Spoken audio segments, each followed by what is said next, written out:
Good morning बच्चों, मैं Ujjwala Satav new Catholic mission school से। आज हम पढ़ेंगे हिंदी व्याकरण। हिंदी व्याकरण में पढ़ेंगे शब्द और वाक्य। इसके पहले हमने 2 लेसन पढ़े थे, भाषा और व्याकरण और वर्ण विचार। इस भाषा में हमने पढ़े थे भाषा के रूप, मौखिक और लिखित, और लिपि पढ़ी थी। लिपि में मतलब लिखने के तरीके को लिपि कहते हैं, ये पढ़ा था।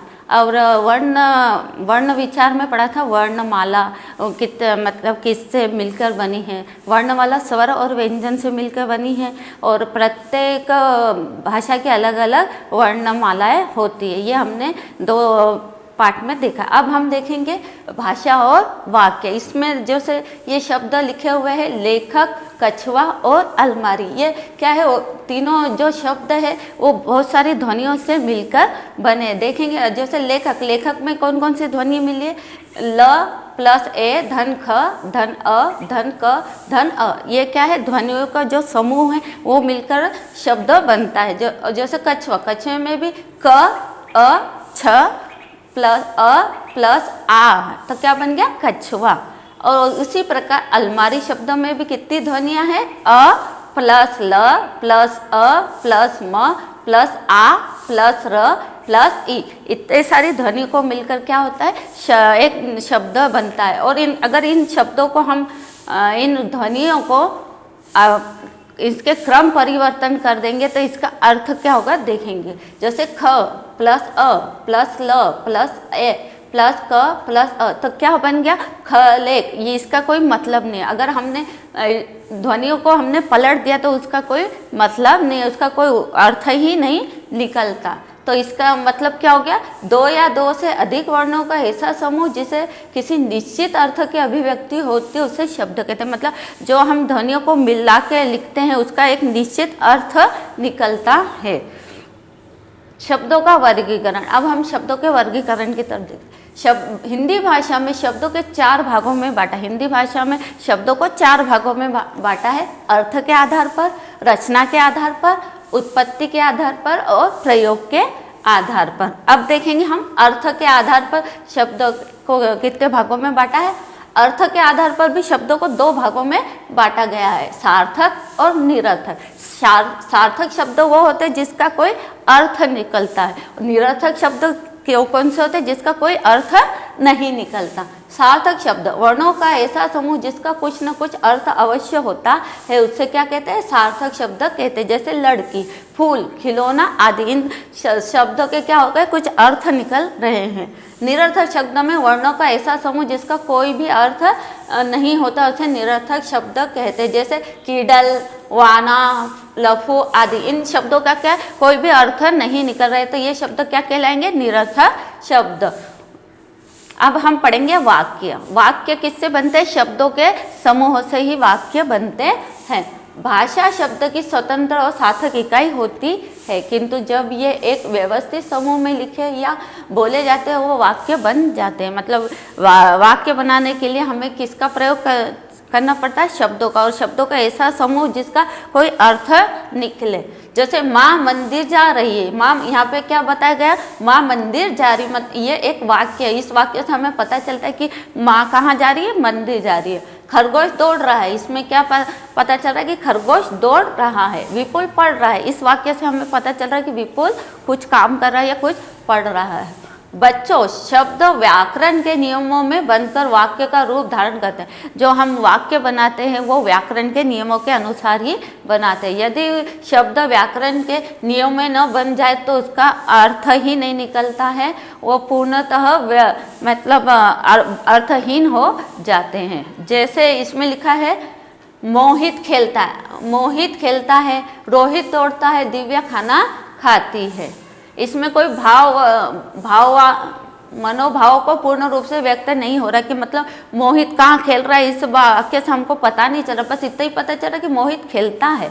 रोहित दौड़ता है, रोहित से क्या हो रहा है? दौड़ रहा है, पर कहाँ दौड़ रहा है, कैसा दौड़ रहा है, इससे हमको पता नहीं चलता। उपरोक्त शब्दों के अर्थ स्वतंत्र, इसके अर्थ क्या स्वतंत्र है, परंतु इनको बोलना और लिखना ठीक नहीं लग रहा क्योंकि ये वाक्य हमारे मनोभाव को पूर्ण रूप से व्यक्त नहीं कर पाते। ठीक है, अब इसकी परिभाषा देखेंगे। शब्दों का ऐसा व्यवस्थित समूह जो हमारे विचारों और भावों को पूर्ण रूप से व्यक्त करता है वाक्य कहलाता है। अब वाक्य के भी दो अंग होते हैं, पहला है उद्देश्य और दूसरा है विधेयक। उद्देश्य में क्या होता है, वाक्य में जिसके बारे में कुछ कहा जाए उसे उद्देश्य कहते हैं, मतलब किसी के बारे में कहा जाता है उसको क्या कहते हैं, उद्देश्य। विधेयक वाक्य में उपदेश के बारे में जो कहा जाता है उसको विधेयक, जिसके दूसरे के बारे में कहा जाता है उसको क्या कहते हैं, विधेयक। जैसे रुचि नृत्य कर रही है, इसमें रुचि क्या कर रही है, नृत्य कर रही है।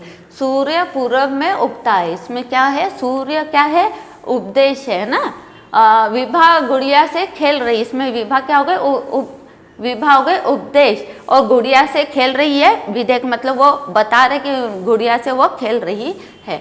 इन वाक्यों में उपदेश तथा विधेयक को जान। जैसे रुचि क्या कर रही है, नृत्य कर रही है, रुचि क्या कहलाएगी, उपदेश। और उद्देश्य सूर्य भी क्या कहलाएगा, क्योंकि सूर्य के बारे में कहा जा रहा है इसलिए सूर्य क्या है, उपदेश। और क्या कहा जा रहा है, पूरब में उग रहा है, मतलब सूरज के बारे में कहा जा रहा है कि वो पूरब में उग रहा है। विशेष, अभी विशेष इसमें क्या है, देखो सभी वाक्यों में एक उपदेश और एक विधेय आवश्यक। जितने भी हम वाक्य लिखते हैं उसमें एक उपदेश और एक विधेय होता है। अब इस पाठ में हमने जो जो पढ़ा उसका दोहराएंगे इसको। दो या दो से अधिक वर्णों का ऐसा समूह जिसे किसी निश्चित अर्थों की अभिव्यक्ति होती है उससे क्या कहते हैं, शब्द कहते हैं। हिंदी भाषा में शब्दों को अर्थ, रचना, उत्पत्ति तथा प्रयोग के आधार पर बांटा गया। हमें हिंदी भाषा में शब्दों को कितने भागों में बांटा गया, 4 भागों में। अर्थ के आधार पर, रचना के आधार पर, उत्पत्ति के आधार पर तथा प्रयोग के आधार पर। वर्णों का ऐसा समूह जिसका कुछ न कुछ अर्थ अवश्य होता है उसे सार्थक शब्द कहते हैं। शब्दों का एक ऐसा व्यवस्थित समूह जो हमारे विचारों और भावों को पूर्ण रूप से व्यक्त करता है उसे क्या कहते हैं, वर्ण कहते हैं। वाक्य के 2 अंग होते हैं, उपदेश और विधेयक। अब हम पढ़ेंगे सोचो और बताओ। इसमें सबसे पहले पढ़ेंगे सही उत्तर पर राइट का निशान लगाना। इसमें जो विकल्प दिए उसमें जो सही है उस पर राइट का निशान लगाना। जिस शब्द का कोई अर्थ हो उसे क्या कहते हैं, जिसका कोई अर्थ निकलता है उसे क्या कहते हैं, सार्थक शब्द। क्या कहते हैं, सार्थक शब्द। शब्दों का व्यवस्थित समूह को क्या कहते हैं, शब्द के व्यवस्थित समूह को वाक्य कहते हैं। क्या कहते हैं, वाक्य। तोते उड़ रहे हैं, वाक्य में उपदेश क्या है, इसमें क्या है, तोता क्या, तोते के बारे में बता गया है तो इसलिए क्या कहलाएगा, उपदेश। वाक्य में उपदेश के बारे में जो कुछ कहा जाए उसे क्या कहते हैं, जिसके बारे में कहा जाता है वो क्या कहलाता है, विधेयक। अब निम्नलिखित प्रश्नों के उत्तर ये आपको PDF में मिल जाएगा। वाक्य में से उपदेश तथा विधेयक छांटना है। इसमें से सीता खाना खा रही है, इसमें सीता क्या कहलाएगी, उपदेश, क्योंकि हम सीता के बारे में बोल रहे हैं और वो क्या बोल रहे हैं, खाना पका रही है। सीता क्या करे, खाना पका रही है या खा रही है, मतलब सीता जो काम कर रही है वो क्या काय में आ जाएगा, विधेयक में। माली फूल तोड़ रहा है, माली क्या कर रहा है, फूल तोड़ रहा है, इसमें माली शब्द का क्या आ जाएगा, उपदेश, क्योंकि हम माली के बारे में बोल रहे हैं और क्या बोल रहे हैं, फूल तोड़ रहा है। 2 विद्यार्थी कक्षा में बैठे, इसमें 2 विद्यार्थी, क्योंकि 2 विद्यार्थियों के बारे में कहा गया है और कहाँ बैठे, कक्षा में बैठे हैं। तुम्हारे पापा क्या करते, इसमें तुम्हारे पापा मतलब पापा के बारे में कहा गया है और वो तुम्हारे पापा के बारे में कहा गया तो वो काय में आ जाएगा, उपदेश में। और पापा के बारे में कहा गया है तो क्या करते हैं, ये काय में आ जाएगा, उद्देश्य में, विधेयक में, है ना। बालक छत पर खड़ा है, बालक शब्द क्या हो जाएगा, उपदेश, और छत पर खड़ा मतलब उसके बारे में कहा गया है तो वो विधेयक हो गया। सही कथन के सामने राइट तथा गलत कथन के सामने क्रॉस का निशान लगाना। जैसे शब्द भाषा की स्वतंत्र और सार्थक इकाई होती है सही।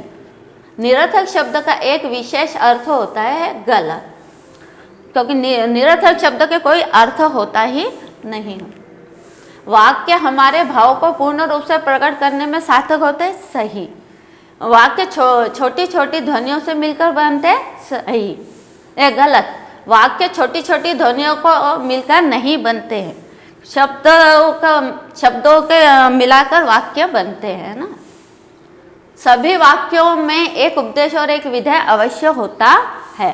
अब क्वेश्चन नंबर 5, चित्रों को ध्यानपूर्वक देखिए और शब्दों को सार्थक रूप देकर वाक्य बनाना। ये चित्र को देखकर हमको इसमें वाक्य बनाना है। जैसे ये चित्र में क्या बताया गया, कुमार क्या कर रहा है, मटका बना रहा है, मटके से मिट्टी के बर्तन बना रहा है। इस चित्र में क्या बताया गया है, चित्रकार क्या कर रहा है, चित्र बना रहा है। और ये इस पिक्चर में क्या बताया गया है कि ये किसान क्या कर रहा है, खेती कर रहा है। अब आपकी परीक्षा है, इसलिए आपके PDF में मेरा विद्यालय पे निबंध और परिभाषा दी गई है, आप देख लेना। Thank you.